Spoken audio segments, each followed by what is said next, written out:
All right. Hey, you guys. Welcome to another edition of I'm Super Excited with Rory James. I feel like, I don't know, I'm really excited about the episodes that we've been starting the year off with because we just have a lot of fresh energy, a lot of people I like talking to, which really helps, it turns out.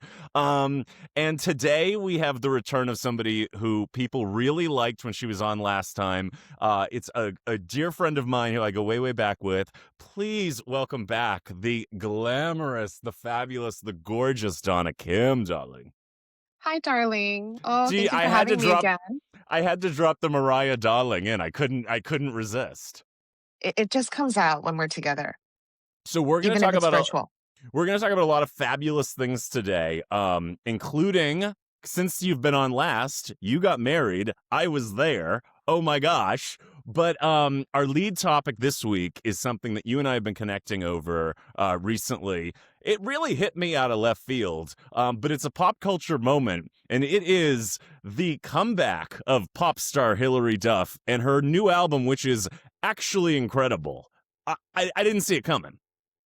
I know. I saw the press surrounding it, and obviously her with love, with her on stage with her fans, and there's just it's so nostalgic to see her. But admittingly, I haven't been able to have any time to like listen to it to like the extent that it deserves. But I'm so But you're grateful here that she's for it. back. I'm Yeah. here for it.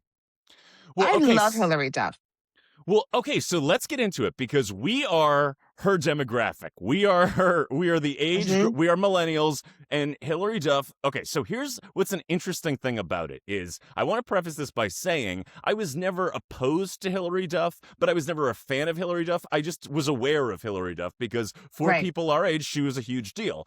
Starting from when we were in middle school. But like it never what happened, I was reflecting on this today. When I was in like fourth grade, I decided I was too old to watch Disney Channel and Nickelodeon, and I was now going to be a cool teenager and watch MTV. So I Right. missed a lot of those meant for younger audiences shows that came after I was in fourth grade because I was like, I'm an adult now. I'm 10, please. Hmm. So, which was ridiculous, but it got me into the culture quickly. But so I totally missed Lizzie McGuire, but I know it was a big show. Was that something that you watched? Yes. But also, I would say my love for Hilary Duff was because I love the show Laguna Beach. So when I heard Come Clean in the intro every time, it made me more curious about her and her range of a talent. So Lizzie McGuire was such a fun show. I had limited TV time growing up, so I don't remember how and when I watched that show, but I did love that show. Um, I think it was, like, also in the same time as, like, Even Stevens with Shia LaBeouf and that whole time, like, That's So Raven. So, but I think for me, like, my eyes, like, perked up, or my ears rather, when I heard that song repeatedly because I loved Laguna Beach. I didn't know that that was the theme song to Laguna Beach. Yeah, it was the, Let the Rain Fall, the Come Clean. Mhm. Well, I remember the song was a big hit. I remember the song, and I remember Yeah, thinking that was maybe one of her best, if not her best song. But I didn't know that it got so much exposure from that show. But I just right. remember like she was very omnipresent, and then it of course became her supposed feud with Lindsay Lohan, and that was very much fodder of our high school years. Right. And I just but it was like she was the type of person that like I think at the time, and you'll relate to this, like you and I have very similar music taste, and Mhm. I was leaning towards more like R&B stuff at the time. Like Hilary Duff, I was like, I'm not mad at you, but this is very poppy, and so Right. I liked I liked a few of the songs, but I was like, okay, great, I'm just aware of her, and then it's just that child star thing that she seems to navigate pretty smoothly. Mhm. And then she gets, married and has four kids, and then now she's like, okay, I think a lot about how, as a comedian, for me, as much as it's frustrating sometimes to think that my first comedy special didn't come out until just a few months ago, I really didn't have enough good things to say before that. And I think about people like Hilary Duff and Lindsay Lohan who got so much attention on work they did when they were so young to be defined by something that's art that you made that was successful. But you know, like I don't even stand by like things I said from 5 years ago. Like I can't imagine the stuff I did when I was in my teens.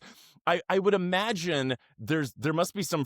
I've always wondered, it must be so frustrating to be defined by something you made when you were so young. And so what she was talking about around the release of this album was like, hey, like I'm a grown person who has a lot of experiences and thoughts and insecurities and just poeticisms to come out of me. And I was like, it's actually really beautiful to see somebody be like, no, I would like to make a very well thought out artistic statement at this stage. And I read one of the reviews of the album was like, and the success of this tour she's doing was you know, is it nostalgia? Yes, but it's not just that. It's also somebody who's establishing themselves as an artist in her late 30s who's like, I'm going to talk about what it's like to be in this stage of my life. And I think that, like, you know, when we were kids, it was either you were like cool and young or old and boring. And like, I do think Gen X and millennials have been like, hey, there's a big middle stage where you're like still hot, but you like know some shit. And you, and you're like a little bit worried about getting older, but you're not there yet. And it's really refreshing to hear pop music about that time in life. And so I can't wait for you to get deeper into the album because she's fucking real about like finding grays but still like being a baddie and like kind of and like knowing her husband's perfect for her but being like, did you fuck somebody from your holiday party or did I just get really insecure? You know what I mean? Like real candid topics. And I love that our generation is sort of like carving out a new way to talk about being this age. I think so too. And I think that, um, I think even before Hillary, like Lindsay coming back out, when you mentioned Lindsay Lohan, I also look at these stars. They were fashion icons too to me. Like I love the way they dress. Like I always like keeping up top of like what they were wearing. And I think for me, the music was maybe secondary in terms of like my interest, but Mm-hmm. um, I think that they both had really great personal style and that's another thing. Still to this day, I'm always like, what are they doing? Like, what kind of makeup? Who's their makeup artist? Who's doing their hair? Like, what are they wearing? And I feel like this sort of renaissance for them as like artists. I mean, let's talk about Hillary specifically. What a great opportunity because she's such a, like, in my opinion, there's not been a lot of problems surrounding her. She's never really been like this sort of like, what's the word I'm looking for? Um, Problematic or like she was never like No in weird controversies, no no controversy. backlash. Yeah, She was yeah. not really a controversial teen. She was just, she was amazing. And so I don't know. There's just something very authentic about her. There was a clip of her I think on Fashion Week, and I don't know what it was, but she was introducing herself to someone pretty famous. I can't remember who it was. And people in the comments, it was on TikTok, and they were just saying, she's just so nice. Like everything about her has like aura. She has just such good aura, and she just has good energy. And I think that transcends into her artistry too. You made so many beautiful points that I was making notes to circle back on because I so agree. Like Hillary and Lindsay Lohan were such cultural icons, but like I was not in it for their music at the time. I think what's so Hmm. surprising about this album for me is I'm now like I've been like, am I a Hilary Duff's music fan? Like I didn't see this coming, and no shade to like her earlier catalog, but like I guess what I want to emphasize is like the songwriting is beautiful. And so Right. her husband now is a producer who has come up with like sonically some really interesting stuff. But Hmm. yes, I totally agree with what you're saying is that like what's catching me off guard is how much I like the music. And I was reading in some of the reviews about it that like people are talking about how she like the biggest controversy Hilary Duff ever had was getting veneers that were slightly too big. Like, is that like it's Oh literally yeah, the I worst. Like, forgot about but that. Yeah. like if that's the worst thing you've done, but she's also and the music is very confessional and candid, but it's also coming out in the press surrounding the release because, for example, she was on the Call Her Daddy podcast. Here I go promoting other podcasts. I hate when I do that. And she was asked about, did you intentionally crash the Freaky Friday? I mean, yeah, the Freaky Friday premiere in I saw clips of 2003. that. Yeah. Yeah, and she goes, oh yeah, I totally did. I was such a teenager. And like I love how she's like there's an ownership to Yes. the age that she's at, and also like and she's like she talks about how she's like, no, I don't dislike Lindsay Lohan. Like Lindsay Lohan and I made up at a bar and did shots together. Like it's chill. Like it just this like shedding of the stupidity of the shit we took seriously in our teenage years and early 20s. Right. I find that like that millennial energy right now super attractive. We're like Hmm. it's like yeah, we still get to be hot, but like we're not hung up on that dumb like and at the time I knew it was dumb. I knew all that like posturing that everybody was doing was so dumb, and Perez Hilton and all that stuff. Oh But yeah, it's like Perez. it's kind of nice to see somebody who like lived through that and was like, and I'm an even badder bitch now, you know? Hmm. Hmm. Hmm. But also like releasing these so this lead single from the album is called Mature, and it's about her talking about a guy who was older than her, who she was with, and like he would tell her she's so mature for her age, and she would like feel so flattered by it, but now she's watching him do that to girls younger than her, and it's just like it's like reflecting on the shit you've learned in like because a lot of times pop music, like sometimes when I listen to it I'm like, I've already figured that thing out. Like when you listen to a song that a 19-year-old has written, I'm like, okay, I totally get it, but like I'm not worried about that anymore, you know? And it's Right. kind of cool to get the perspective of, okay, I have some, because this is an interesting thing that happens with age too, is you learn a lot, but you also carry more trauma. You experience more trauma.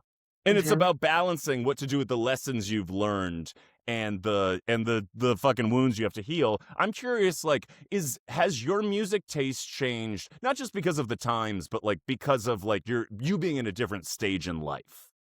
That's a really good question.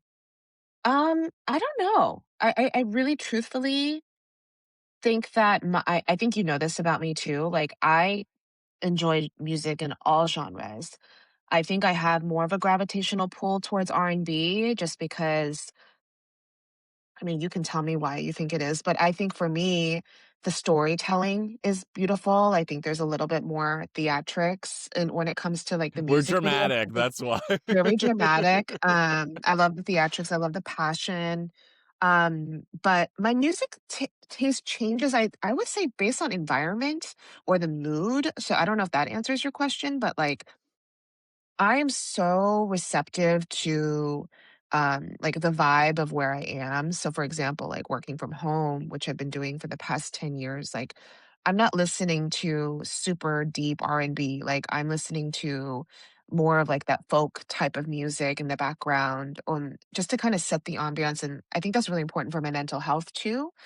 But yeah, I definitely think that music and certain genres complement the current state that you may be in mentally. And I do think like for me, it's more so less the lyrics and it's like the sound overall, if that makes sense. I So I once heard it said too, and I think we're all guilty of this, and I think like especially with R&B music, like when you're a teenager, you think songs apply to your life that do not. But everything right? just feels like, oh, that's exactly what I'm going through. No, it's not. Like what? Mm-hmm. And for a period of time, I was like, I never stopped loving like the genre of R&B in terms of like sonically how it sounds, and I think you and I also really appreciate vocalists in a big Oh way, yeah, like people definitely. There's who a difference between singers and vocalists, by the way. yes, like we enjoy a good run, please. But I have made jokes to you about how I'm like early 2000s R&B kind of gaslit us about relationships because like there were Mm-hmm. some like very not necessarily productive lessons going through, but Mm-hmm. but at the same time I think you and I like it was the raw emotion of it that was Mm-hmm. really interesting. But I think Yeah. yeah, I guess it's interesting to see how yeah, you're right, like depending on what stage in your life you're in. Like, I remember when I was getting ready to tape my special, there was a lot of eclectic music that was just sort of like message driven or energy driven that was helpful. Or if you're working out, that's something. Yeah, But definitely. but I do think I'm trying to reconnect with the romantic that I was in my late teens, like and that would manifest through like songs like Alicia Keys' "No One" and these like gorgeous like professing love ballads. Um, Hmm. which brings me to last October because Mm. you got married and I got to be there, and I am excited to use this as an opportunity to reflect on what a beautiful moment it was, and how much, because I can be very sarcastic about weddings depending on how they are and how they go. Like, Yeah.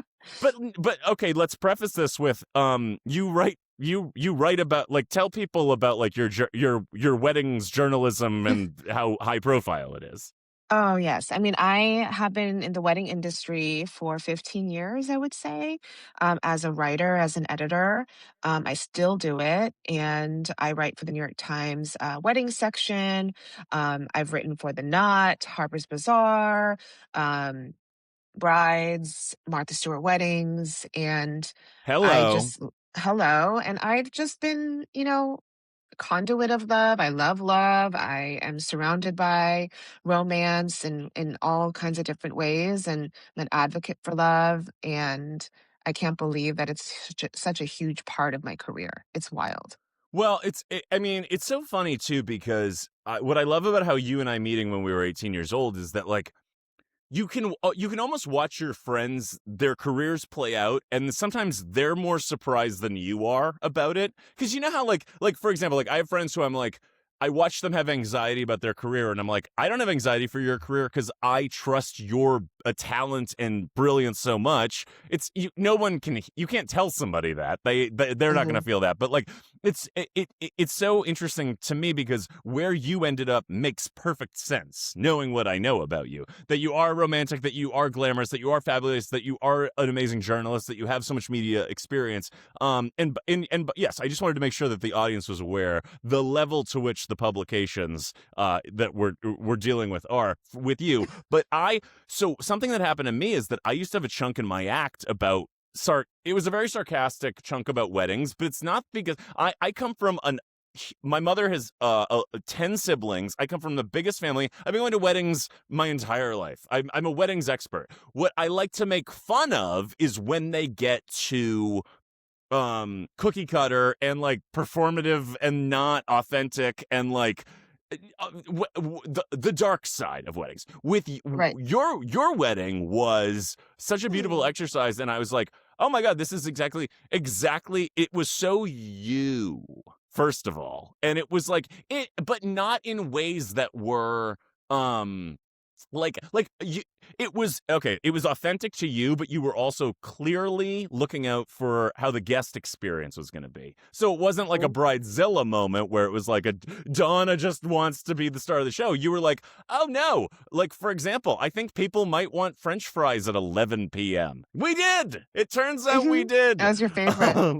um, but also like it does help. I mean, okay, so before I keep talking, how did it, was it an overwhelming experience to plan? Like, tell me how it felt for you. Sure. I mean, I think it's a double-edged sword when you have so much information working in the industry that I do. Like, you're exposed to what everything costs, what the process looks like, but also being a participant in weddings. Like you said, I've been to many, I've been in some weddings. I know what it's like on the other end. So it's difficult when you're the one planning it with all that information, right? So, yes, it was very stressful. I think I knew that going into it. There was just no way that it was going to be easy. Um, and to what you said, I think being that I know what it's like to be on the other end, I wanted people to not feel a sense of pressure to come. I wanted it to be very intimate. That was intentional. And I wanted it to be for the people that are actually in my life. They are the people that have been there, that have seen me on a regular basis, if it's not in like a physical way, like we're communicating, like I think that's really important. I think people lose sight that at the end of the day, when you're in this room with the people that you love, like you want to feel that love too, right? I don't want to feel somebody rolling their eyes or they're annoyed or because that's energy. And I truly believe that, You're sensitive you know, to it too. You can feel it. Yeah. I very much can because we just know we've done this too much. And I think I'm older. So I'm in my late 30s. The weddings that you're going to should not be the same as the weddings that you were in when you're in your 20s. Like whether it's a Ooh, I trend like driven that. thing. Yeah. And we could talk about that too. Um, and again, like it was really important for the guests to feel special. Like it was a black tie event. I wanted to provide the black tie experience. I wanted everyone to feel like this was a treat, like a fancy moment that they can kind of dress up to the nines and get treated as so, right? And it was just so fun to watch. And I think it was really, to me, the wedding was about the energy of the space and everything else complemented it. Well, I can only imagine because I know that I feel this way about when I do, comedy shows, but like I know it's very difficult for a lot of people when they're getting married to be present at the wedding because it's Hmm. such overstimulation. And there's also this like overwhelming pressure to like have a connection with everyone who came and all of that. I was very struck by how both you and Norman were able to be shockingly present. You know, and and I'm sure it was still overwhelming, but I thought that you were both really like there and feeling it. And I've told you this, but like there were just little details. Like I was excited about the black tie thing because you had described it as it's the Mariah, it's like that video, and I was like, It oh, I is. I know Only that. you would understand that. Yes, Okay. and Thank so I was you. like, I was like, oh my god, October in New York, like every the thing, Twist my and arm. this is what happens is there are people in my life who I've known for a long time, and you're one of them, who I know how you live. So when you plan something and you ask me to be part of it, I'm like, I can go in with blind trust because I'm like, I know how you like things. I like those things too. So like, it's actually a beautiful thing is to be like, oh, Donna's gonna know how to do it, and so like Yeah, even so it's black tie. Now that was a for October a very warm weekend. It was very warm I in the city. know. And so I was like, oh my god, every time I put on a fucking sleeve, I have sweat anxiety, never mind a tux. And then I was like, oh my god, I'm gonna be sweating my ass off. And then when I put in the navigation to from the hotel you had booked for your guests to the where the wedding was, it was not even a full block. It was half a block. And I was like, I just remember thinking, Don, I fucking gets it. And then I'm like, I walk into the venue. I mean, I love that feeling of when you're like hit with a wave of air conditioning and your entire body temperature changes, and you're like, oh, I'm good now. And so there's no sweat worries. And then immediately someone walks up to me and says, would you like a glass of champagne? And I'm like, I would. And I sit down and I'm like, and then I immediately start chatting it up with one of your husband's friends. And I was like, okay, we're all going to be taken care of. And I think that that is like just such a so going back to the experience of it, like I'm sure you knew your guests were being taken care of, but did you get to enjoy it as it was happening? Oh, yeah. I mean, Yeah. first of all, I love the recaps. It's like validating because it's such a labor of love, like everything that I did. And And it's so to hear, expensive too. Yeah. oh, yeah. Yeah. And so I think for me, like just hearing the positive feedback, and just again, I've never planned my own like this is my first wedding, like my last. And it's like I don't know how this is going to turn out. So there absolutely was a lot of pressure that I put on myself because I wanted to be perfect with sort of the structure and the parameter and the setup that I did. It was very intentional. Now, mind you, I'm also in school and I'm working. So it was very hard this was a full time job and I didn't have a planner. So I did this truly from like my vision outward. But what was your original question? Sorry, I was like getting off a tangent. If you were able to enjoy the If I was experience you able to set up enjoy it. for the guests. Yeah. Yeah. I mean, I think I'm the type of person that, which is, a red flag or whatever you want to see it. But I'm happy when I see others happy. So like to me, it's been a labor. It was a labor of love, and I joked to some of my friends that this was my hard launch with Norm. Like I'm a very private person in general, which is why like I think Posted it's to him on socials, though, right? yeah, I'm just not like one of those people that expose details. And I think that's in general, like it's also Scorpio in me. I'm just a very like, I don't need to prove anything to anyone. So for me to show everyone, like again, that's why the guest list mattered. It was intentional to be intimate. Because to your point, we were able to say hi and hug everyone in the room. And take photos and feel connected to each other. And like that was really, really what was important to me. Now, sidebar, all of the years of me doing this too, I've absolutely asked people like, what are things that you've done that you wish you would have done differently? Or what are things that Oh, you so you wish you had would have tips.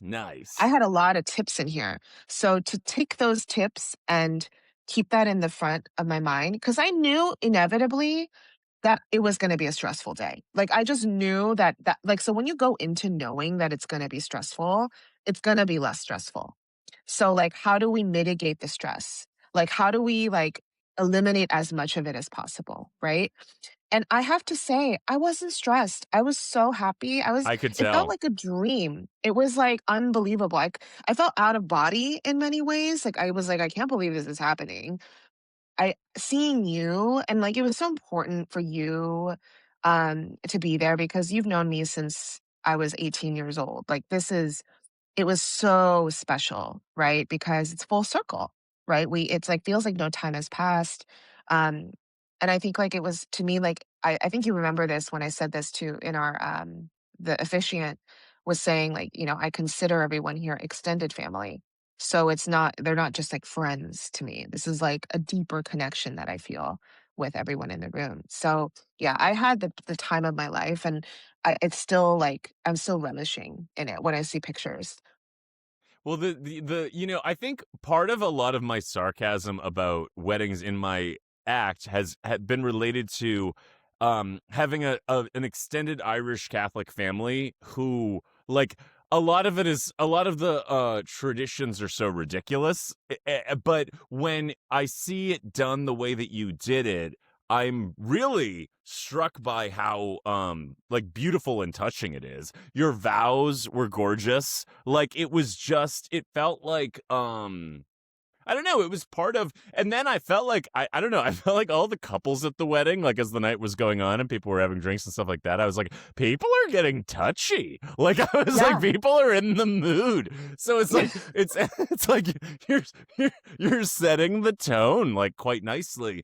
But you talk about like the work that goes into it. Did you it also sounds like you kind of were in it for the right reasons.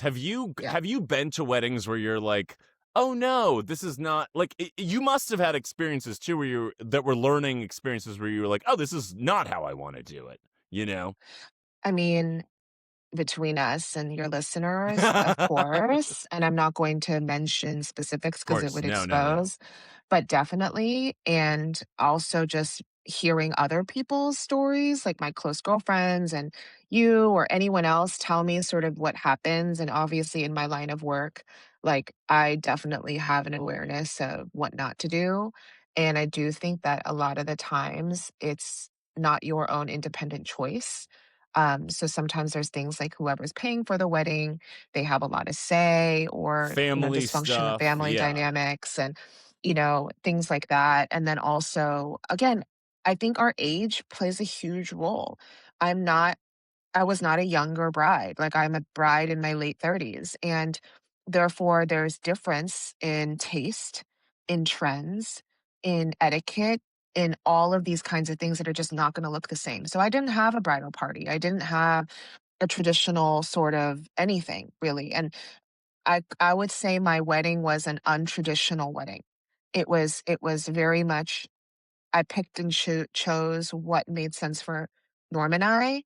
Um, Obviously, it's so great to have a partner that trusts you completely. And, that was why it was just so fun to put it together. And at the end of the day, what was important to me was that the guests felt special and that the food was delicious Oh, and it the vibes were was. high. That's it. Well, it's so interesting that you say that because yes, in many ways it wasn't a non-traditional wedding, but you also both made it a point to honor tradition.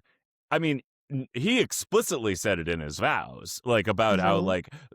how much marrying you is about honoring your Korean family history and legacy. And that part like stuck in my brain because I was like to acknowledge it explicitly, like it's also so Boston to like say things. Like I loved it because it's like we just say things, and like sometimes it's like I just like I loved that. And then I loved when he called you his high maintenance princess.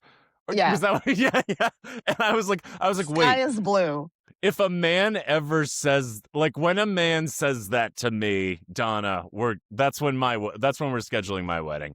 Of um course. And you better call me to help plan it because I'm oh going my to be gosh, offended if I'm not.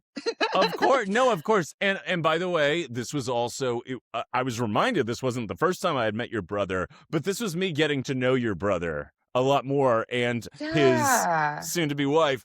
And I just felt like his words were really great. And because he did a fair amount of roasting you, but as somebody who is also an older sibling like you are, that's the Hmm. gig.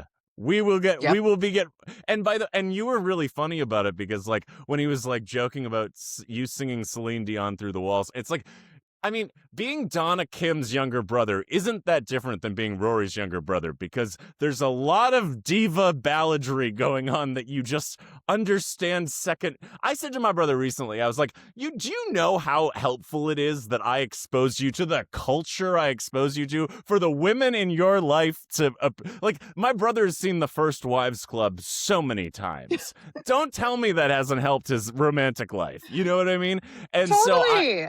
I think I thought it was such a cute glimpse into your like childhood growing up with your brother, who I really like a lot. And then what I was Oh, going to ask about you is that I liked your husband immediately I upon meeting know. him.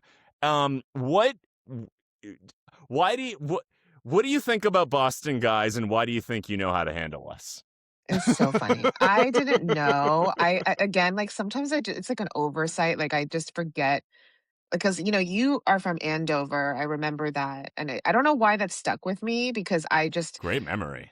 yeah. See, I don't know. Like there's certain things that I'll remember, and the Boston, Massachusetts thing. Like I really didn't. I have to be honest. I'm very naive to it, so maybe that's a Helped. I'm plus or sure it something. It helped. helped. Yeah. Right, because I didn't know the stereotypes or sort of like the reputation behind. I mean, living in New York for as long as I did, it's like going on 20 years, which is wild to say. Coming from California, like it's just a stark difference of personalities, and find it to be very refreshing. And so I personally like that. Like I do obviously like that kind of like chill California West Coast vibe, but I do always feel like I was born in the wrong state. Like I think it's really refreshing to be around people that are opinionated, but less opinionated, more so passionate about what Mm. matters to them.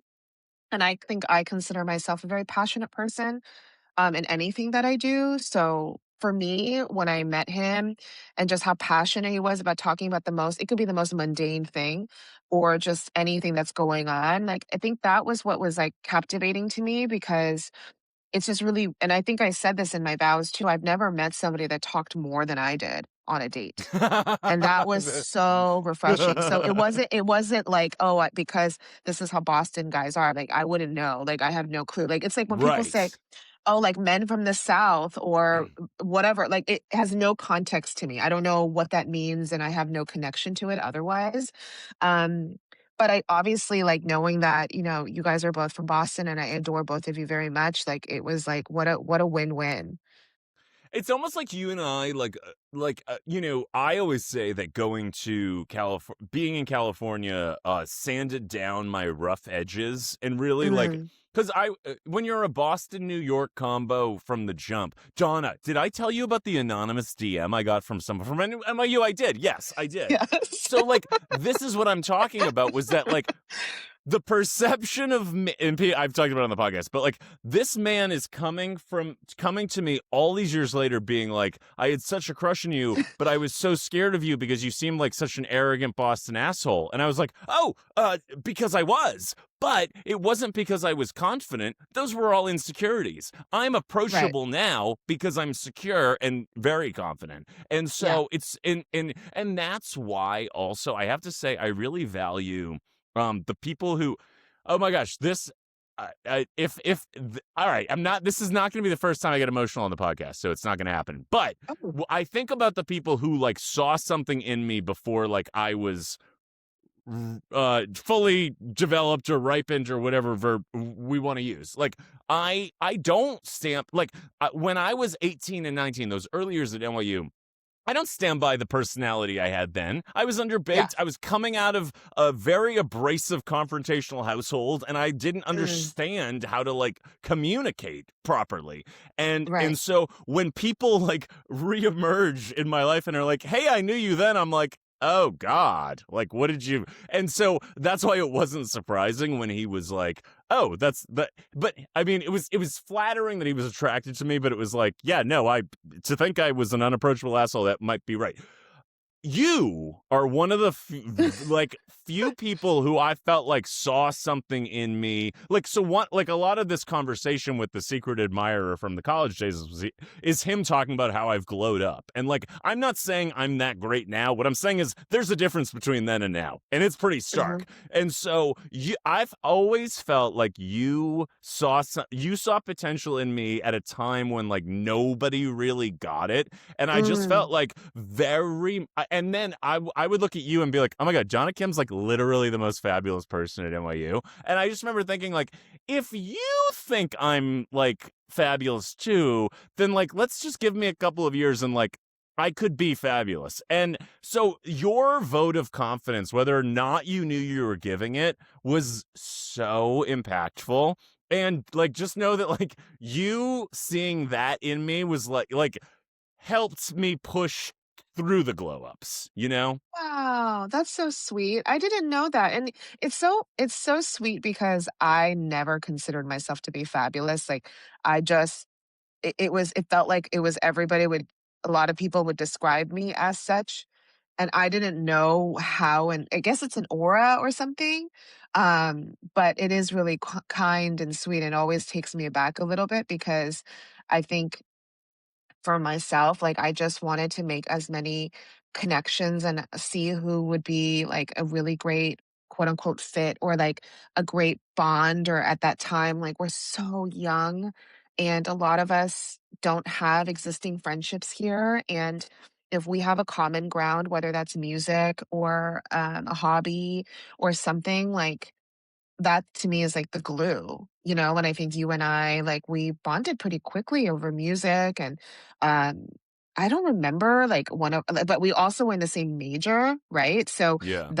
we already had that common ground too. So again, it's kind of wild. Well, I got to be I was always freshly in New York, looking for opportunities to get exposure on TV or whatever it was. And I ended up having this small role on TRL. And this was at a time in my life, which I've talked extensively about, where my skin exploded and my face looked like it was on Inside Out.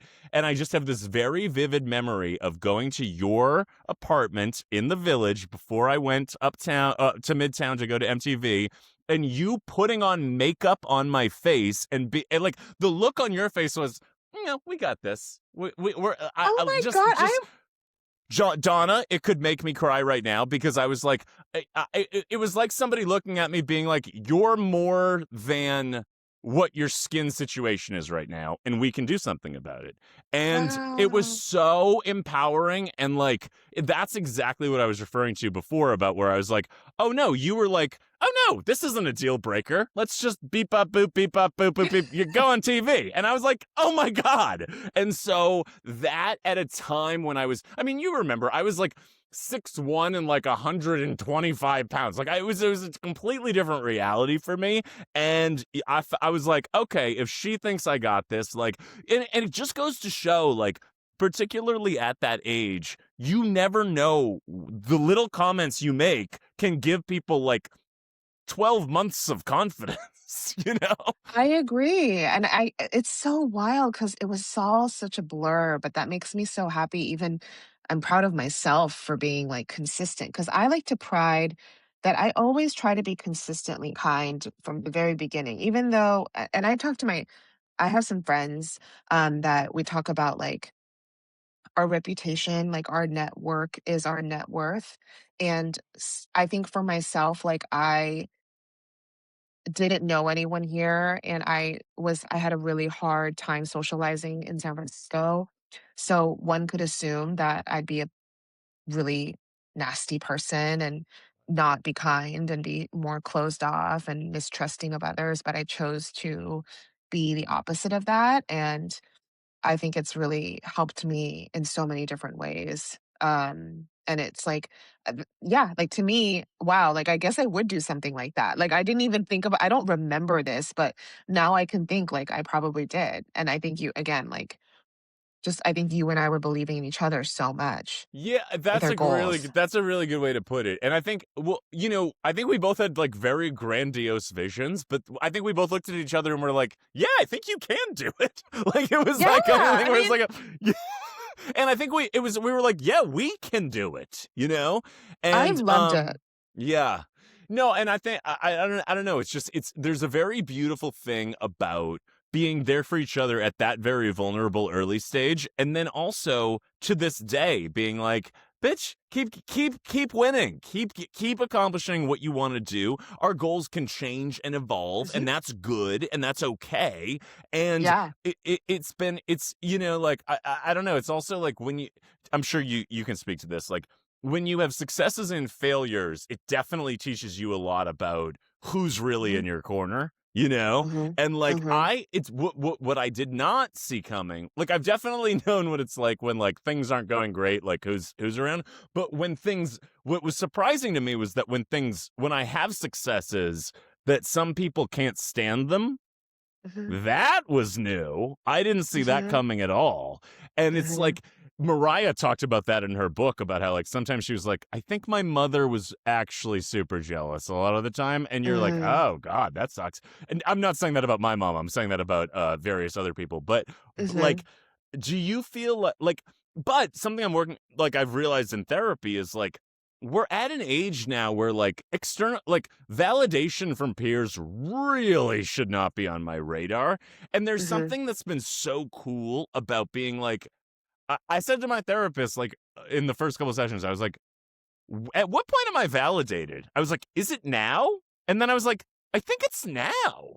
And Hmm. like we just had this like really early on moment where I was like, what else am I looking like? Who else do I need to tell me I've done good? Like I'm like I think Right. I've so it's not to say that I'm like I'm super successful or like I don't have other goals. It's more just like I'm not doing this for anybody else. But Right. because I think don't can you relate to you and I both felt very misunderstood in high school and I'll only speak for myself. I had a very strong impulse of I'm going to show them. And then after a certain amount of years, it was brought to my attention that I was already cooler than them. Not all of them. I'm just saying the ones that I wanted to prove wrong, and that like it was insane to even consider them. It's Romeo and Michelle's high school reunion. That's what it is. Best movie ever. Yes. Yes. When did you like how's your relationship with like those high school traumas and like at what point were you like, oh no, I don't need to prove to anyone anything? Oh my God, I love this question because I think so many people can relate to it. And I think there's you and I have like a trauma bond there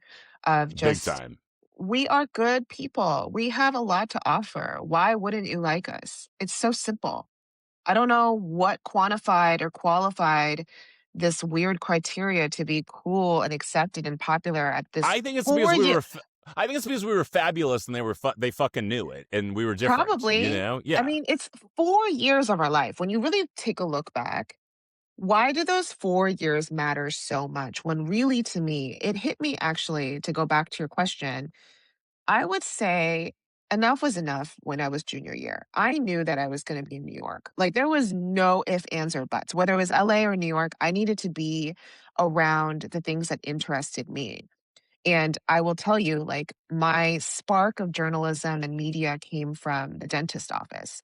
I was at the dentist and I saw this thick Elle magazine book. It was like this thick, right? Remember when magazines were like this Oh, thick? wasn't it the best? They were The endless. best. Oh, I And miss. I would wait in the waiting room with my dad and I would look and I would just say New York. Like it was like with the publishing in the spine, it would say New York.